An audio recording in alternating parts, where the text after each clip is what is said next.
for us, as you know, we thought he was the epitome of the true rock and roller who plays live. Yeah. Why would he even bother with backing tracks at all? But I think there's something that comes from, if you spend a lot of time going to live music and you understand what it's all about, then you forgive it.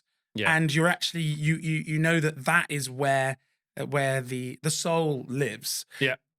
But a lot of audiences don't care. What they care about is just it being exactly what they've and they want to hear what they've heard on record, and if it doesn't sound like the record, they get upset. But yeah, and even I had experience with a rock band that I was working with where they did want it to be exactly the same every single time. And we grew up as jazzers who love rock, who are kind of more rocky than we are jazzy, but we are from within the jazz way of being, which is to improvise and things to be a bit sloppy, but not really sloppy, because sloppy is where there's space for magic. Yeah. But you can't necessarily have that always. And so we were kind of disappointed by that. And, you know, I've always been disappointed whenever I see anybody doing stuff.